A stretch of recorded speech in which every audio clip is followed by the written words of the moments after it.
अब शुरू होने जा रहा है देश का सबसे बड़ा मुकदमा, आपकी अदालत, रजत शर्मा के साथ।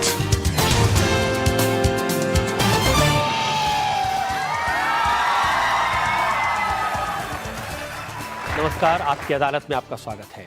आपकी अदालत में हम पेश करते हैं आपके और हमारी दुनिया के ऊंचे लोगों को, बड़े लोगों को, ताकतवर लोगों को, ऐसे लोग जिनसे जनता सवाल पूछना चाहती है, जिनके कामकाज की सफाई मांगना चाहती है।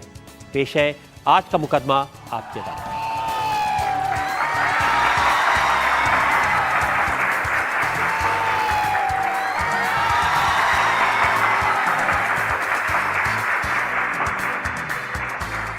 अदालत की कार्रवाई शुरू करी जाए। तो मुकदमा शुरू होता है आपकी अदालत में। पहला इल्जाम राहुल बजाज पर। आपकी अदालत में इंडस्ट्रियलिस्ट राहुल बजाज पर इल्जाम है कि इनमें दूरदृष्टि नहीं है। राहुल जी, ये सही है कि आप टू व्हीलर्स की दुनिया के बेताज बादशाह हैं, सबसे ज़्यादा मैन्युफैक्चरिंग आपने की, लेकिन ये भी सही है कि बहादुर शाह जफर की तरह आप आराम से बैठे रहे, आपने अपने कॉम्पिटिटर्स को धीरे धीरे आगे बढ़ के मार्केट पर कब्जा करने दिया। मैं अच्छा आदमी हूँ, कंपेरेटर को भी आगे बढ़ने देता हूँ। में कोई गलती है क्या? और देखते रहते हैं कि कारवां गुजर गया। नहीं, बजाज ऑटो भी खुश है, हमारे कंपेरेटर्स भी खुश हैं। ये बात सही है कि जब नई नई कंपनियां आईं, उसके बाद से जहां बजाज ऑटो को पहुंचाना चाहिए था वहां तक आपने नहीं पहुंचाया। जब कस्टमर ने अपनी चॉइस रजत जी स्कूटर से मोटरसाइकिल पर की, बड़ी जल्दी की। स्कूटर से जब मोटरसाइकिल बने तब जैसे हीरो होंडा का नाम लिया जाए, मेरे हिसाब से बड़ी टॉप क्लास कंपनी है, टॉप क्लास मैनेजमेंट है, टॉप क्लास कोलैबोरेटर है। पर इसके अलावा उसको एक फ़ायदा था, वो सिर्फ मोटरसाइकिल बनाती थी और हम तो स्कूटर ही बनाते थे, मोटरसाइकिल बहुत कम बनाते थे। यही फोरसाइट तो चाहिए फायदा थी, मिला उनको। यही फोरसाइट चाहिए थी कि जब ज़माना बदल रहा था तब आपने ध्यान नहीं दिया उस पर। बदलने के बाद तो सबको समझ में आता, जैसे आपको समझ में आ रहा है, पर पहले से कितना क्या देख सकता था आदमी, क्या नहीं। जरूर कुछ लोग बोल सकते हैं कि शायद आप 6 महीना, 12 महीना, 2 साल पहले वेकअप हो जाते, सो रहे थे राहुल साहब, 10 साल की डिलीवरी पीरियड थी, सेलर्स मार्केट था, मजा कर रहे थे आप, तो हो सकता है। पर देखिए उसके बाद क्या जल्दी से बदले। हम नंबर 4 थे मोटरसाइकिल में, हम आज क्लियर कट नंबर 2 है, सबसे तो बहुत आगे है। हीरो होंडा अभी भी नंबर 1। ये आपके आलस का नतीजा नहीं है? आलस से भी ज्यादा आप बोल सकते थे, एक बेवकूफ़ी का इशारा। मैं थोड़े आदर्श के साथ पूछ रहा हूँ, इसलिए नहीं कह रहा हूँ। आप बड़े काइंड हैं, पर लोग बोलते हैं Rahul Bajaj calls a spade, तो अब यदि बेवकूफ़ी थी मेरी तो मुझे मानना पड़ेगा। लेकिन बजाज साहब, बात यह कि आपका जो स्कूटर है वो भी नहीं सुधरा अब तक। आज भी उसको स्टार्ट करने के लिए पहले उसको लेफ्ट करते हैं, फिर राइट करते हैं। देखिए लोगों को हिंदुस्तान में लोग बोलते हैं लोग आलसी हैं, आपने मुझे आलसी बता दिया। कुछ बोलते हैं लोग मोटे हो गए, तो मैं विदाउट एक्स्ट्रा चार्ज उनको कसरत दिलवाता, इधर करो इधर करो। आप पैसे दाम बढ़ाते जाएंगे, लेकिन जो स्टार्ट करने के लिए किक लगानी होती है वो कम नहीं होगी। आज क्वालिटी में बजाज का स्कूटर और बजाज का मोटरसाइकिल, एक मैं कैटेगोरिकल स्टेटमेंट करता हूं, दुनिया में देख लीजिए, हिंदुस्तान तो छोड़िए, किसी से कम नहीं है क्वालिटी में, परफॉर्मेंस में, प्राइस में। आज we can compete with any, कोई भी आप मोटरसाइकिल कंपेयर कर लीजिए और कोई भी स्कूटर कंपेयर कर लीजिए। पर ये जरूर है, ये तो आप विज्ञापन कर रहे हैं अपनी कंपनी का। अब देखिए आपने मौका दिया है मुझे, अब मौका देंगे और वो भी फ्री मौका। इस विज्ञापन के लिए कॉस्ट नहीं है, टाइम जरूर देना पड़ा मुझे यहाँ आने का, पर तो आप मौका देंगे, मैं छोड़ दूंगा तो फिर आप बोलेंगे आप आलसी हो। आपके आलस का एक और उदाहरण ये है कि जब बाकी कंपनियां 4 व्हीलर्स में एंटर कर रही थी, आपने उस तरफ ध्यान नहीं दिया। एक कंपनी का आप नाम ले सकते हैं जो कि 4 व्हीलर एंटर की और आज भी उसमें है, हिंदुस्तानी एक भी नहीं है। मेरे दोस्त हैं सब, तो नाम नहीं लेना चाहता, घुसे, हमारे मित्र घुसे, अब फिर से घुस रहे हैं वो अलग बात है, अभी तक घुसे आनंद महिंद्रा, मेरे छोटे भाई घुसे चंद्रकांत बिड़ला, हमारे दूसरे मित्र घुसे किर्लोस्कर, कोई टोयोटा, कोई जनरल मोटर्स, कोई फोर्ड। वो कंपनियां किसकी हैं आज? 100% फॉरेनर्स की हैं। आप नाम के वास्ते हो वहाँ पर। 2 ही लोग थे 4 व्हीलर में हिंदुस्तान में, और 2 ही हैं हिंदुस्तानी। टाटा ट्रक पे था, कार में आए और बहुत अच्छा काम किया। पहले तकलीफ हो गई थी, टाटा कंपनी की तकलीफ हो गई थी, टुडे इज आउटस्टैंडिंग। और हिंदुस्तान मोटर्स हमारे सीके बिरला वो अपने एम्बेसडर बनाते थे, उसके लिए आप लोग बहुत मजाक उड़ाते हैं, सब कुछ आवाज़ करता है हॉर्न के अलावा। फिर ऐसी कोई ख़राब चीज़ नहीं है, मैं भी उसका बोर्ड मेंबर था किसी ज़माने में। तो इन 2 के अलावा जो गए सब निकल गए, बिकॉज हमारी जजमेंट, ये तो आपने मौका दे दिया फिर से एक इश्तिहार करने का कि क्या करेक्ट डिसीजन था, कि हमने मुझे क्लियर मालूम था, जो हमने स्टडी किया उसको, रेनो से बात की, फ्यूजे से बात की, हुंडई से, होंडा से, टोयोटा से, सबसे बात की, सबसे ज़्यादा क्राइसलर से बात की। पर मुझे क्लियर हो गया उस वक्त स्टडी करके कि कार मार्केट हिंदुस्तान में will be dominated by foreigners. जिस आदमी को एक्सपीरियंस था सड़कों का, 2 व्हीलर्स बनाने का, व्हीकल्स बनाने का, जिसको इतनी सपोर्ट मिली जनता से, उसी से तो उम्मीद की जाती थी कि वो 4 व्हीलर के मार्केट में भी उतरे और ऐसी इंडियन कार बना के दे जो जनता के काम आए। नहीं, वो हमने बहुत सुना, लोग ये भी बोले आपके 3 व्हीलर में 1 व्हील और लगा दो, बन जाएगा 4 व्हीलर। अब इतनी आसानी से बन जाता तो बड़ा अच्छा रहता रजत जी। पर देखिए, I call my self pragmatic optimist और अब ऑप्टिमिस्टिक रियलिस्ट। मतलब पेसिमिस्ट होना तो देखिए बहुत बुरी बात है, होना चाहिए ऑप्टिमिस्ट। पर वो ऑप्टिमिज्म का ये मतलब नहीं होना चाहिए कि आप शेख चिल्ली बन गए। भगवान की कृपा है, भगवान ने मुझे बुद्धि दी कि भैया तू राहुल आलसी रहे, कुछ भी रहे, कार में मत जाना, 2 व्हीलर दो। क्योंकि रजत शर्मा कार खरीदता है, पर हिंदुस्तान का middle class, lower middle class गरीब आदमी 2 व्हीलर खरीदता है। तो राहुल, तेरे को हमने इस देश में भेजा है उसकी फिक्र करने के लिए, रजत शर्मा जैसे लोगों की फिक्र करने के लिए नहीं।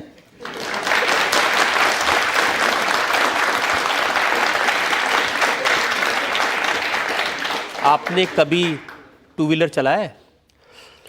उसकी बड़ी बड़ी कहानी है, अभी तो क्लैपिंग और होने वाली है। मैं गया, 2 कहानी है, जरा जल्दी बोलता हूं। मैं स्कूलिंग किया बंबई में, 54 दिसंबर में सीनियर केम्ब्रिज पास की, कॉलेज भी अच्छा था सेंट स्टीफेंस। हम आ गए सेंट स्टीफेंस, हॉस्टल में रहे 3 साल, किसी तरह से पास हो गए भाई, ठीक है हो गए पास।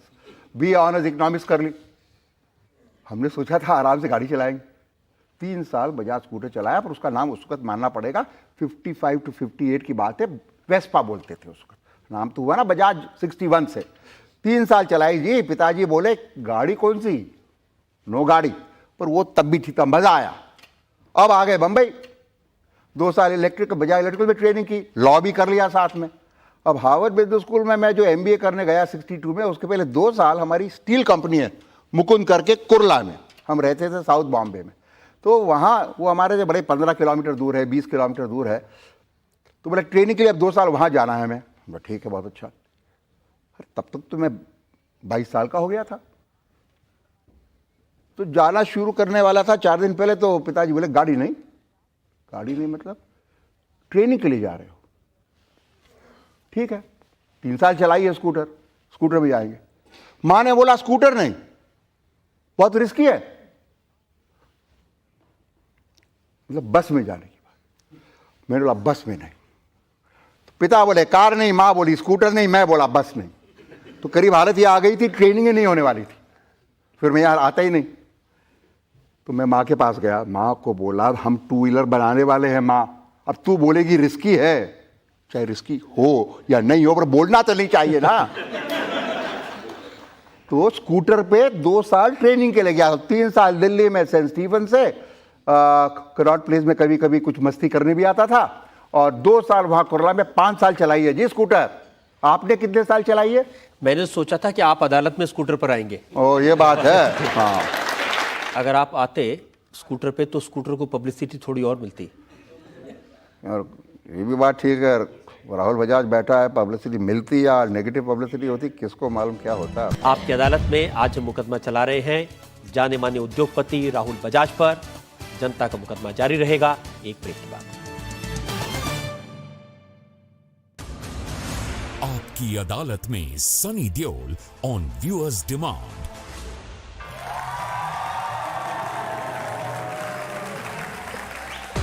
धर्म जी कहते हैं कि हमारी फैमिली में सनी साधु है, करम जी का एक इंटरव्यू पढ़ रहा था, वो कह रहे थे बहुत कोशिश की मैंने सनी को सिखाने की, और उन्होंने जिक्र किया वो गाना मौसम यूं बरसता है डर क्यों मुझको लगता है। बोले मैं उसको कह रहा था कि अमृता सिंह को जप्पी पाले। लेकिन सनी से हुआ नहीं। हिंदी सिनेमा के सुपरस्टार सनी देओल आपकी अदालत में आज रात 10 बजे। न लड़ते हैं न लड़ाते हैं, किसान अपने घरों की तरफ निकल पड़े। गोले छोड़कर भीड़ को हटाने की कोशिश। नेताओं को बात करने से क्यों रोक रहे हैं? सबकी आवाज उठाते हैं। पूरी तस्वीर तहस नहस है। जो अतिक्रमण है वो यहाँ पर हटाया जा रहा है। शोभा यात्रा को टारगेट किया गया। हर जान की कीमत है। समंदर में ऊंची लहरें उठते दबाए हैं। हम खबर दिखाते हैं। 19 सालों से सच की बेबाक आवाज, इंडिया टीवी, आपकी आवाज। निरंतर बढ़ती जिंदगी की रफ्तार, जहां वक्त कम और एक्शन ज्यादा, और इसी रफ्तार के साथ आपको रखेगा हर पल update India TV speed news channel. जब चाहें तब देखें सुपरफास्ट खबरें दिन भर, तो तुरंत जाइए अपने स्मार्ट टीवी के ऐप स्टोर पर और डाउनलोड कीजिए India TV speed news channel. 24 घंटे सुपरफास्ट खबरें। क्या बनेंगे संयोग, क्या होंगे प्रयोग, 24 की पिच है तैयार। क्या विपक्ष लेगा आकार, या मोदी ही हैं स्वीकार। कहानी कुर्सी की, सोमवार से शुक्रवार दोपहर 1 बजे सिर्फ इंडिया टीवी पर। झूठ पर, शोर पर, ढोंग पर, चाल पर, प्रहार दोपहर 12 बजे सिर्फ इंडिया टीवी पर। आपकी अदालत में आमतौर पर मुकदमा चलाते हैं राजनेताओं पर, सेलिब्रिटीज पर। आज जनता के सवालों के घेरे में है जाने माने उद्योगपति राहुल बजाज। आपकी अदालत में उद्योगपति राहुल बजाज पर आरोप है कि ये मौका परस्त हैं। राहुल जी, ये बात सही है कि समझा नहीं? अब समझाता हूं मैं। हाँ। बजाज ग्रुप के फाउंडर जमुना लाल जी, वो कांग्रेस पार्टी के बहुत करीब थे। जमुना लाल जी ना तो कांग्रेस पार्टी के करीब थे, ना और किसी पार्टी के करीब थे, ना पॉलिटिक्स में इन्वॉल्व थे। जमुना लाल जी तो एक संत तरीके के आदमी थे, जो हम बिल्कुल नहीं हैं। और सिर्फ उन्होंने गांधी जी को माना और विनोबा को कुल गुरु माना, गांधी को पिता तुल्य माना। गांधी जी के बोलने से उनको कांग्रेस वर्किंग कमेटी का ट्रस्टी नहीं, ट्रेजरर बनाया कांग्रेस वर्किंग कमेटी का, वगैरह वगैरह वगैरह। तो वो उस तरह से इन्वॉल्व हो गए। फिर दादाजी जमुना लाल जी, दादी जी जानकी देवी जी, जो पद्म विभूषण उनको दिया गया बाद में, मेरे पिताजी, मेरी माता जी, जो कि एक एरिस्टोक्रेटिक फैमिली कलकत्ता से आई थी, सबके सब ब्रिटिश जेल्स में थे। और मेरे चाचा भी रामकृष्ण बजाज। पर किसी ने भी फ्रीडम फाइटर के नाम का कोई फायदा हम लोगों ने न लिया, न तो रेल पास लिया, न और कुछ फायदा लिया, न भगवान की कृपा से दरकार पड़ी उसकी। आप कांग्रेस के करीब हुए, हर कांग्रेस के नेता को बजाज की डीलरशिप देखे? ये तो आज ही मालूम पड़ा मुझे। आप बोलते हैं हम कांग्रेस के बहुत क्लोज हैं। कांग्रेस बोलती है तुम बीजेपी की हो, बीजेपी बोलती है तुम कांग्रेस के हो, और मैं बोलता हूं मैं हिंदुस्तान का हूं, न कांग्रेस का हूं न बीजेपी का हूं। आप सिर्फ उसके हैं जो पावर में बैठा है। तब तो मेरे को सबकी चमचागिरी करनी चाहिए। आप बिल्कुल करते रहे। क्रोनिज्म करना चाहिए, चेला बनना चाहिए। आजकल के लोग तो बोलते हैं इंडस्ट्रियलिस्ट में एक ही है बेवकूफ जो गाली देता है गवर्नमेंट को, चाहे कोई भी गवर्नमेंट हो। देखिए, मैं आपको उदाहरण बताता हूं। मई 1997 की बात है, जब पी चिदम्बरम फाइनेंस मिनिस्टर थे। आपने कहा कि इनसे बेहतर वित्त मंत्री देश के लिए उन्होंने जब वो ड्रीम बजट लगाया, वो बाद में ड्रीम बजट का क्या हुआ वो अपन जानते हैं, गवर्नमेंट गिर गई वो हम जानते हैं। पर वो ड्रीम बजट बड़ा जोरदार था, हिंदुस्तान ने उसको ड्रीम बजट माना। तो इसमें मेरी क्या गलती हुई कि मैंने भी उसको ड्रीम बजट माना? हमारे टैक्सेस इतने कम कर दिए, बहुत कुछ अच्छा किया, देश का भला भी किया। अब उस वक्त शायद ये स्टेटमेंट कर दिया होगा, तो इससे कोई सबूत नहीं मिलता कि उसने अच्छा काम किया, तब भी गाली दे उसको। नहीं, अच्छा काम किया तो हमने बोला अच्छा काम किया। सबूत इस बात से मिलता है और मैं आज भी मानता हूं रजत जी कि चिदम्बरम साहब नॉलेज, इंटेलिजेंस, आर्टिकुलेटनेस, इनसे in totality better finance minister पिछले 25-30 साल में शायद नहीं हुआ, जबकि प्योर नॉलेज में डॉक्टर मनमोहन सिंह बेटर थे।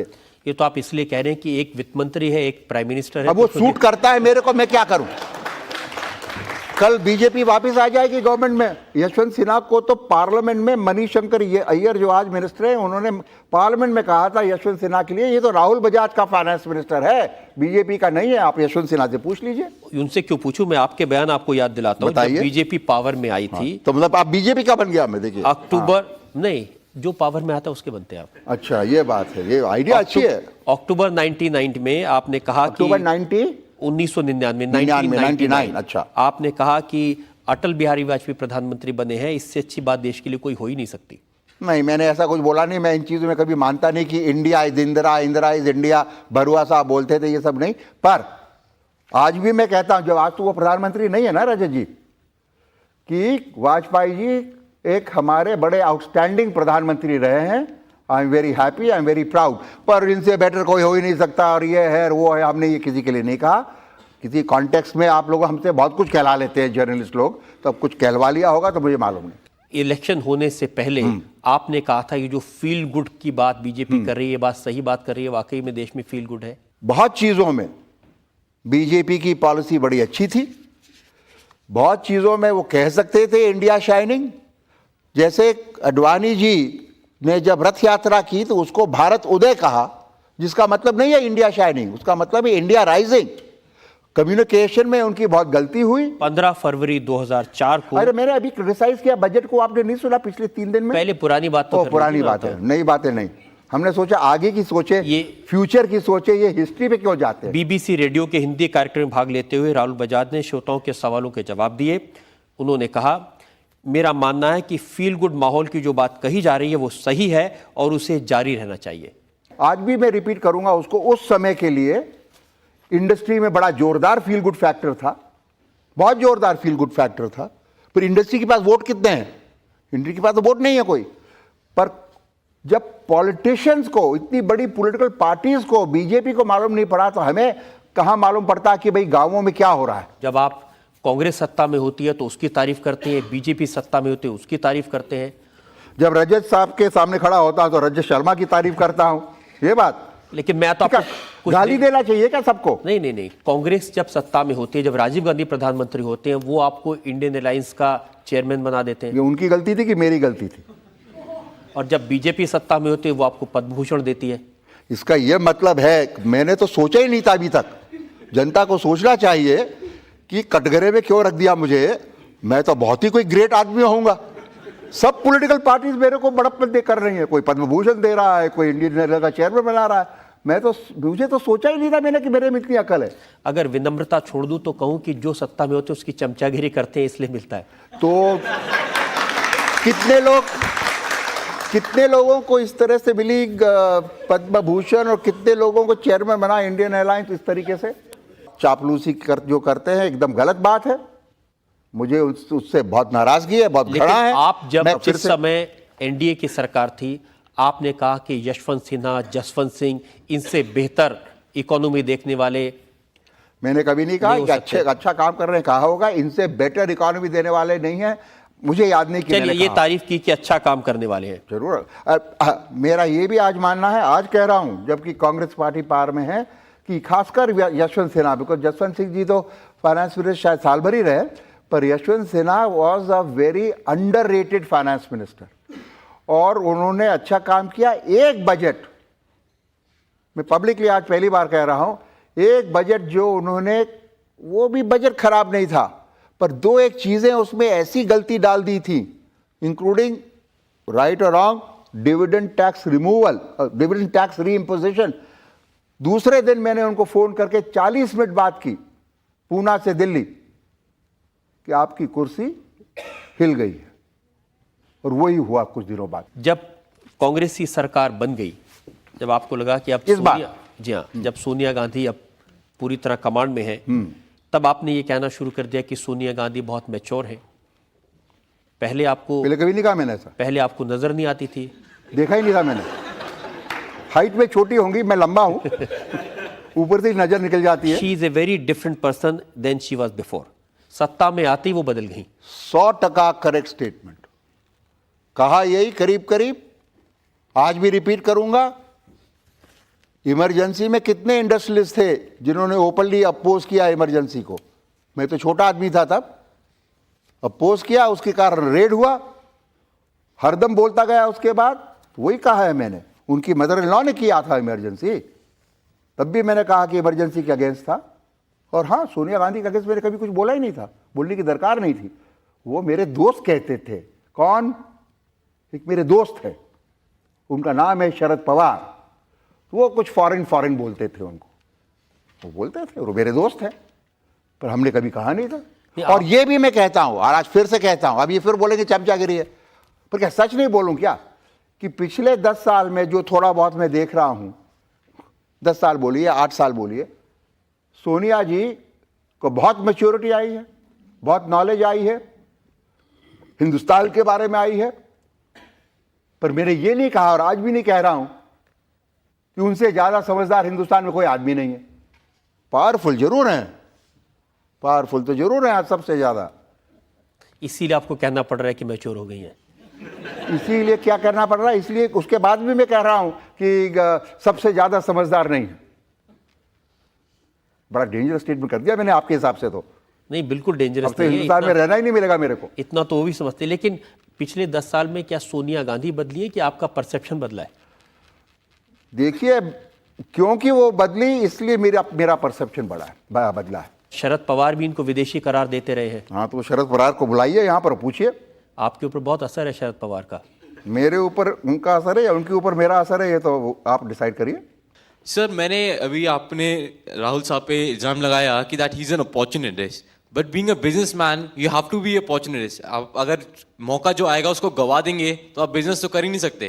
तो उसके लिए पॉलिटिकल रिलेशंस बनाए या इंडस्ट्रियल रिलेशंस बनाए, उसमें बुराई क्या है? बिल्कुल ठीक, इनको यहाँ बिठाइए, मैं उधर जाता हूँ। बिल्कुल ठीक कहा आपने। क्या यही वजह है पर आपने बिल्कुल यही कहा, और इसलिए आज 90% इंडस्ट्रियलिस्ट ऐसे ही बिहेव करते हैं। मेरा मानना है मैं उनमें से नहीं हूं, पर इसका यह मतलब नहीं कि आप बेमतलब क्रिटिसाइज किए जाओ। जो मुझे ठीक लगता है, देश के लिए ठीक लगता है, वो मैं कहता हूं। उसमें मेरी गलती हो सकती है कभी कभी, पर मैं ये नहीं देखता हूं कि गवर्नमेंट इसको पसंद करेगी या पसंद नहीं करेगी। पर यह जरूर है कि गाली गलौज करना, बेमतलब रॉन्ग वर्ड्स यूज करना या रूडनेस से आप कुछ अचीव नहीं कर पाओगे। यदि आप चाहते हैं कि गवर्नमेंट आपकी बात सुने तो आपको पोलाइटली बट फर्मली कहना चाहिए, और वही मैं कोशिश करता हूं। तो आप क्यों नहीं चले जाते राज्यसभा में? कोई बुलाता नहीं है और ना मेरे को टाइम है वहां पर टाइम खराब करने के लिए। मैं जाके करूंगा क्या वहां पर? जो भाषण यहां दे रहे हैं वहां दे सकते हैं। यहां सुनने को लोग हैं, वहां खाली हाउस रहेगा। वो अपना ले लेते हैं डेली भत्ता और उसके बाद गायब हो जाते हैं। हॉल, सेंट्रल हॉल में बैठते हैं, और वो वहाँ के कैंटीन बड़ी अच्छी है, बड़ी सस्ती है और बड़ी स्वादिष्ट चीज़ें मिलती हैं। समोसे बड़े अच्छे होते हैं।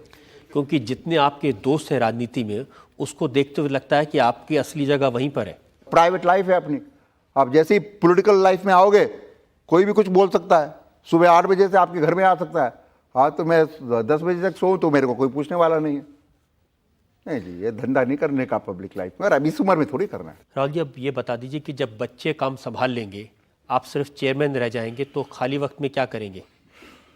चमचागिरी तो गवर्नमेंट की नहीं करूंगा, बट जहां लगता है गलती कर रहे हैं वहां उनको ठोकूंगा, बताऊंगा कहां गलती है, जिससे कि देश के और देश के लोगों का फायदा हो। ये तो राजनीति में जाने की दिशा में पहला कदम हुआ। अब ये तो इनकी रीडिंग है। आपके बिजनेस से रिलेटेड कुछ इल्जाम हैं, सवालात हैं राहुल बजाज पर। जनता का मुकदमा जारी रहेगा एक ब्रेक के बाद। आपकी अदालत में Sunny Deol on viewers demand. जब से ये फिल्म हिट हुई, आपको कुछ और नजर ही नहीं आता। न जवान, न सुल्तान, न पठान, न भाईजान, सिर्फ तारा सिंह महान। सनी, आपके जितने डायलॉग होते हैं फिल्मों में, उखाड़ दूंगा, फाड़ दूंगा, घर में घुस के मारूंगा, कलेजा खींच लूंगा, तो बेताब से लेकर गदर तक हमेशा इतना गुस्सा। डांस भी करना होता है तो ऐसा लगता है अब धरती हिल रही है। हिंदी सिनेमा के सुपरस्टार सनी देओल आपकी अदालत में आज रात 10 बजे। योग से है सेहत, योग ही है शक्ति, योग है जीवन, योग ही है संजीवनी। रोगों से जंग योग गुरु स्वामी रामदेव के संग सुबह 7:56 पर सिर्फ इंडिया टीवी पर।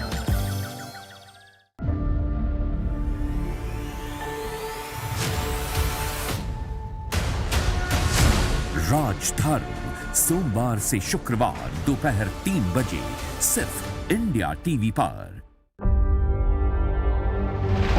न लड़ते हैं न लड़ाते हैं, किसान अपने घरों की तरफ आंसू निकल गैस के पड़े। गोले छोड़कर भीड़ को हटाने की कोशिश है। महिलाओं को बात करने से क्यों रोक रहे हैं? सबकी आवाज उठाते हैं।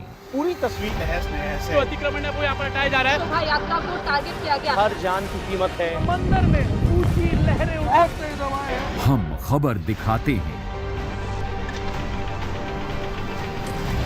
19 सालों से सच की बेबाक आवाज, इंडिया टीवी आपकी आवाज।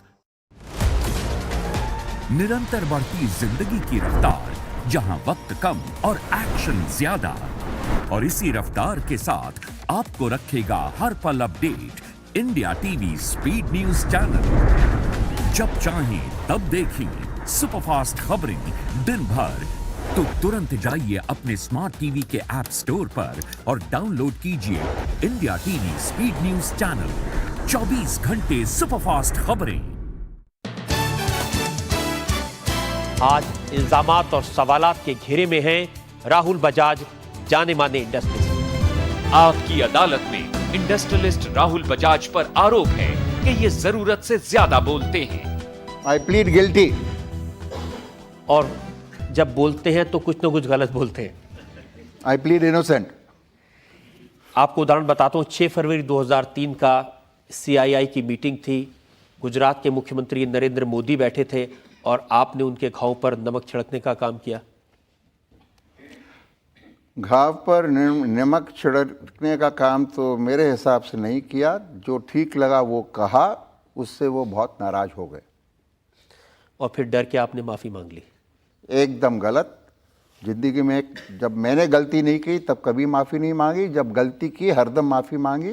CII के डायरेक्टर जनरल तरुण दास अहमदाबाद गए, उन्होंने माफ़ी मांगी मेरे इच्छा के विरुद्ध। ये पब्लिकली मैं कह रहा हूँ, और तरुण दास ये प्रोग्राम जरूर देखेंगे। बहुत डिस्टर्ब था मैं, बहुत अनहैप्पी था। और नरेंद्र मोदी जी भी प्रोग्राम देखेंगे तो समझ जाएंगे कि राहुल बजाज ने माफ़ी नहीं मांगी। इसलिए नहीं कि माफ़ी नहीं मांगनी चाहिए, गलती की होती जरूर मांगता। गलती नहीं की, उस दिन तो बिल्कुल गलती नहीं की, किस बात की माफ़ी मांगता। पर मैं तरुण दास को कैसे बंद कर सकता था। लेकिन आपने मरहम लगाने का काम जरूर किया। जब नरेंद्र मोदी इकोनॉमिक समिट में आए 25 नवंबर को, और वहां कुछ एक्टिविस्ट ने, NGOs ने प्रोटेस्ट किया, तो आपने कहा Modi is an elected chief minister of the state, और इस तरह का जो हुड़दंग है वो ठीक नहीं है। करेक्ट बात है, उसको मैं क्लैरिफाई कर दूं कि वो जब इंडिया इकोनॉमिक समिट में कोई इस तरह की CII की मीटिंग में आए, मैं उनके साथ डेस में था ही नहीं। CII ने मेरे को उनके साथ डेस में डाला ही नहीं, मिलाया ही नहीं, क्योंकि वो घबरा गए CII वाले की तो मैं फिर ठोक दूंगा इनको। पर क्या हुआ, वो जो एक्टिविस्ट आए वो बाय चांस मोदी जी आए, मैं निकला कहीं से, और वो उनमें से लीडर कौन थी? नफीसा अली। नफीसा अली, जिनको मैं आज 10 साल से बड़े अच्छी तरह से जानता हूं, and I hold her in very high regard. तो उन्होंने कुछ शुरू किया बोलना, तो मेरे को तो CII की तरफ देखना था। उनको बात भी ज़्यादा करते भी क्या, वो होटल के अंदर थे, सिक्योरिटी वाले खड़े थे सब, तो मैंने कुछ ना कुछ कहना था। मैंने यही कहा कि देखिए इलेक्टेड है ये चीफ मिनिस्टर, कहा मैंने something like that, I remember, elected chief minister हैं तो लोगों ने इलेक्ट किया है, ऐसा कुछ मैंने कहा जिससे कि बात खत्म हो जाए। मुझे तो याद भी नहीं है कि उन्होंने वो निकल गए थे तब तक या नहीं उन्होंने सुना भी कि नहीं मुझे याद नहीं, और उनको सुनाने के लिए मैंने कहा ही नहीं रजत जी। लेकिन जब अखबारों में छपा तो उन्होंने पढ़ ही लिया होगा। वो जाने उसकी फिक्र मैं नहीं करता। सब चीज़ अखबारों में आती है, उसकी फिक्र करना लगूँ तभी तक हार्ट अटैक होकर मर जाता। बहुत चीज़ें लिखते हैं लोग, आपके बारे में भी, मेरे बारे में भी, सबके बारे में। आपसे तो डरते हैं ना, आप एक ज़माने में ऐसा? मिडिल वेट बॉक्सर थे आप एक ज़माने में। नहीं, light heavy weight. Middle weight से भी बड़ा होता है वो, लाइट हैवी वेट। पर स्कूल में थे तो स्कूल का वेट ज़रा कम होता है। स्कूल चैंपियन था मैं, और स्कूल में बॉक्सिंग कैप्टन था। तो आदत अभी भी बरकरार है मार पिटाई करने की है?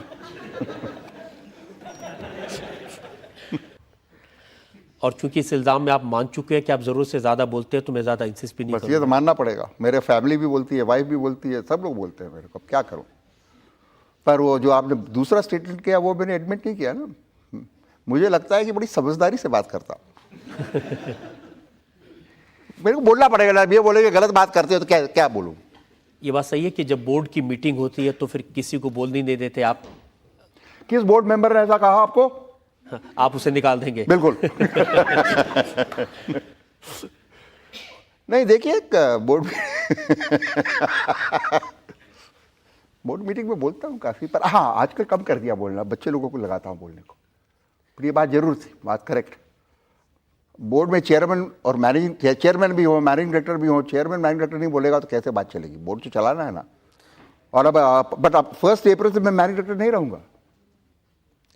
मेरा बड़ा लड़का मैनेजिंग डायरेक्टर बनेगा 1 अप्रैल 2005 से, और मैं सिर्फ चेयरमैन रहूँगा। तब कम बोलेंगे या और ज़्यादा बोलेंगे? तब बोर्ड में कम बोलूँगा, बोर्ड के बाहर ज़्यादा बोलूँगा। आपकी अदालत में राहुल बजाज पर जनता का मुकदमा जारी रहेगा एक ब्रेक के बाद। आपकी अदालत में Sunny Deol on viewers demand.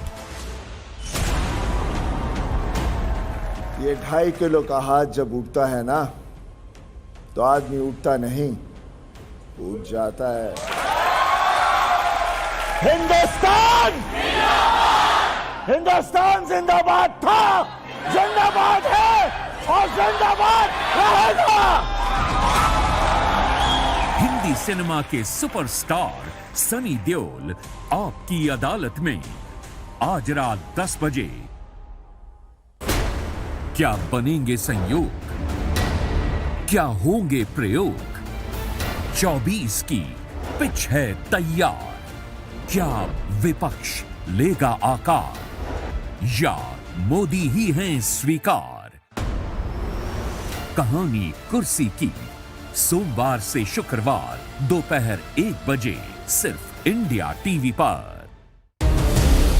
ना पक्ष ना विपक्ष, सिर्फ निष्पक्ष, बेबाक सवालों और संवादों का मुकाबला शाम 5 बजे सिर्फ इंडिया टीवी पर। निरंतर बढ़ती जिंदगी की रफ्तार, जहां वक्त कम और एक्शन ज्यादा, और इसी रफ्तार के साथ आपको रखेगा हर पल update India TV speed news channel. जब चाहें तब देखें सुपरफास्ट खबरें दिन भर, तो तुरंत जाइए अपने स्मार्ट टीवी के ऐप स्टोर पर और डाउनलोड कीजिए India TV speed news channel. 24 घंटे सुपरफास्ट खबरें, झूठ पर, शोर पर, ढोंग पर, चाल पर, प्रहार, दोपहर 12 बजे सिर्फ इंडिया टीवी पर। आपकी अदालत में आज हम जनता की तरफ से मुकदमा चला रहे हैं बजाज स्कूटर बनाने वाली कंपनी के chairman and managing director Rahul Bajaj. आपकी अदालत में उद्योगपति राहुल बजाज पर आरोप है कि इनके दोहरे मापदंड हैं। Rahul ji, double standards. Double standard? अच्छा, आपको ध्यान है 1997 में आपने बॉम्बे क्लब बनाया था? टेक्निकल आंसर इज नो, क्योंकि मैंने बनाया नहीं था, ना मैंने किसी को लिखा, ना मैंने किसी को बोला। पर कुछ लोगों ने मेरे को लिखा कि let us get together, we got together and that became known as Bombay club, led by Rahul Bajaj. No, उसमें बड़े बड़े लोग थे, हरिशंकर सिंघानिया, भरतराम जी, गॉडरेज, जमशेद गॉडरेज, बहुत बड़े बड़े लोग थे। पर ये जरूर है वो धीरे धीरे गवर्नमेंट नाराज होते गई तो लोग खिसकते गए, एक अकेला राहुल बजाज आइडेंटिफाई रह गया बॉम्बे क्लब से। आप दूसरे कोई नाम ही किसी को याद नहीं है बॉम्बे क्लब के, खाली राहुल बजाज, 1 मेंबर क्लब। क्योंकि राहुल बजाज सबसे ज्यादा मुखर थे बोलने के लिए फॉरेन कंपनीज का विरोध करने वालों में। हाँ, मतलब गवर्नमेंट की पॉलिसी के विरुद्ध बोल रहा था मैं। बड़ा नाराज थे मेरे से गवर्नमेंट वाले और मीडिया वाले, क्योंकि उस वक्त फैशनेबल था लिबरलाइजेशन, ग्लोबलाइजेशन। हमको प्रोटेक्शनिस्ट बोला गया, जो कि बात गलत थी। हमने खाली ये बोला कि हिंदुस्तानी बिजनेस को लेवल प्लेइंग फील्ड देना चाहिए, बस। अगर आपको लगता है कि मल्टीनेशनल के आने से हिंदुस्तान की कंपनियों को भला नहीं होता, तो फिर आप क्यों कावासाकी को लेकर आए? नहीं नहीं नहीं नहीं नहीं, ऐसी बात नहीं है बिल्कुल। और कावासाकी के पास मेरे कंपनी का 1% भी शेयर होल्डिंग नहीं है। मैंने कभी ये नहीं बोला कि हम तो गांधीयन फैमिली के लोग हैं। गांधी जी क्या बोलते थे? विंडोज, अपनी खिड़कियां खुली रखो, दुनिया भर से आने दो आइडियाज, हवा, सब कुछ, पर इतना मत आने दो कि हमारा जो पेड़ है वो मुड़ जाए या गिर जाए। तो हम तो खाली टेक्नोलॉजी ले रहे हैं उनसे। और वहां से क्यों ले रहे हैं? टोक्यो, बहुत जगह से हम टेक्नोलॉजी ले रहे हैं। बड़ी बड़ी कंपनियां दुनिया भर की दूसरे लोगों से टेक्नोलॉजी लेती है, पर मालिकियत हमने दी नहीं है। पर उसके बाद भी मुझे कहना पड़ेगा कि मैं इसके विरुद्ध आज नहीं हूं कि आप मालिकियत नहीं दें। हमने नहीं दी, दूसरे लोग देते हैं मालिकियत, ठीक बात है। और आज चॉइस भी नहीं है आपके पास ज्यादा। WTO के अंडर आप मना कर नहीं सकते। आपने इंश्योरेंस कंपनी में दी मिल्कियत? 26 उनको दी, 74 अपन ने रखी,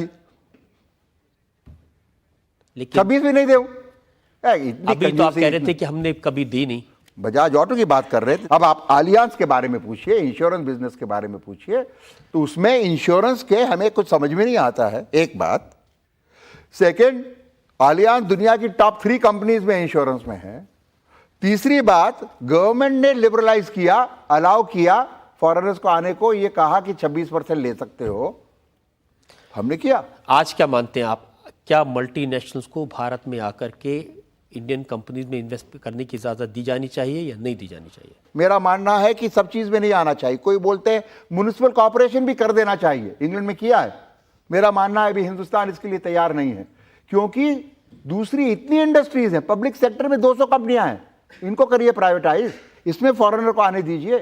तो आज फॉरेनर को आने देने में कोई मेरे को एतराज नहीं है। पर हां, अमेरिका मेजॉरिटी फॉरेन ओनरशिप नहीं अलाउ करता है। सिविल एविएशन में, ब्रॉडकास्टिंग में, टेलीकम्युनिकेशन में क्यों नहीं अलाउ करता है मेजॉरिटी? फॉरगेट डिफेंस, इन 3 चीज में अलाउ नहीं करता है। हमको बोलता है तुम अलाउ करो। पर ये तो खाली मैं डबल स्टैंडर्ड्स की उनकी बता रहा हूं आपको। और WTO में तो इतना डबल स्टैंडर्ड है। एग्रीकल्चर में यूरोप एंड अमेरिका बेशर्मी से डेवलपिंग कंट्रीज का इतना नुकसान कर रहे हैं। मैं ही चिल्ला रहा हूं, बाहर जाता हूं, बहुत जाता हूं, वहां चिल्लाता हूं, और इसीलिए विदेशी लोग मेरे से बड़े नाराज रहते हैं। आप इतना चिल्लाते हैं और इतना बोलते हैं, क्या यही वजह नहीं है कि आपके बेटों ने आपको कंपनी से बाहर करने का फैसला कर लिया है? कोशिश जरूर की उन्होंने बहुत, सक्सेस तो देखिए कैसे मिलेगी, बाप बैठा हुआ है। मैंने कह दिया उनको MD बन जा बेटे, पर चेयरमैन तो मैं ही हूं, और मैनेजमेंट पूरा दे दिया, पर ओनरशिप तो अपने हाथ में है ना जी। अब इतना और बता दीजिए कि अंबानी परिवार में जो झगड़ा चल रहा है उसको सुलझाने में आप रोल प्ले कर रहे हैं? 0, क्योंकि अखबारों में आया था जी हाँ, पर 0, क्योंकि जैसे मैंने कहा ना मेरे पास टाइम है ना मेरे पास इंटरेस्ट है। दोनों भाई मेरे दोस्त हैं, दोनों भाई दोस्त हैं। I hold both of them in very high regard. Means वगैरह मैं जाता नहीं, but it's a great institution, देश के लिए बड़ा इंस्टीट्यूशन बनाया है। 2 व्यूज हो सकते हैं किस तरीके से बना वो वगैरह वगैरह वगैरह, उसमें मैं नहीं पढ़ना चाहता, पर इट्स अ ग्रेट इंस्टीट्यूशन। और हम तो ये चाहते हैं जल्दी से जल्दी सेटलमेंट हो जाए। शायद कामत साहब उसकी वैल्यूएशन वगैरह कर रहे हैं, पर अल्टीमेटली मेरे हिसाब से सेटलमेंट 2 भाई करेंगे और कोई नहीं करेगा। और थप्पा लगाना पड़ेगा कोकिला बहन को, उनकी माँ को, बाकी बाहर वाला कोई नहीं। दोनों बहुत समझदार हैं, दोनों बहुत मैच्योर हैं, पर मेरे को लगता है 4, 6, 8, 12 महीना लगेगा। और आजकल में नहीं होगा, पर सेटलमेंट जरूर होगा। नहीं तो अनिल का भी नुकसान है, मुकेश का भी नुकसान है, रिलायंस का भी नुकसान है, और धीरू भाई अंबानी की रेपुटेशन का भी नुकसान है। इसलिए जरूर होगा सेटल, पर टाइम लगेगा थोड़ा, क्योंकि बिटरनेस अनफॉर्चुनेटली। तो आपने कोशिश नहीं की समझाने की? नहीं नहीं जी, मेरा धंधा नहीं है, और मेरी कौन सुनेगा? मैं बड़ा छोटा आदमी हूँ, मेरी कोई नहीं सुनेगा। आपकी अदालत में Sunny Deol on viewers demand.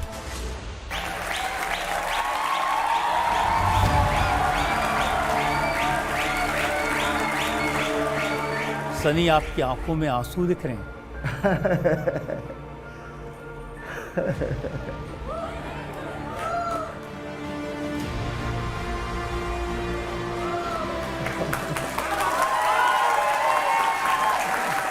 जिस तरह से ये लोग खुश हो रहे हैं जो मैंने किया है, तो यकीन नहीं होता कि मैं इसके लायक हूँ या नहीं।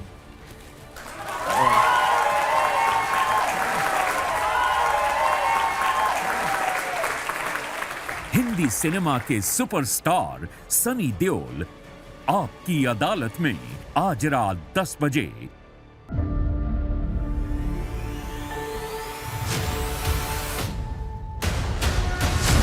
राजधर्म सोमवार से शुक्रवार दोपहर 3 बजे सिर्फ इंडिया टीवी पर। निरंतर बढ़ती जिंदगी की रफ्तार, जहां वक्त कम और एक्शन ज्यादा, और इसी रफ्तार के साथ आपको रखेगा हर पल update India TV speed news channel.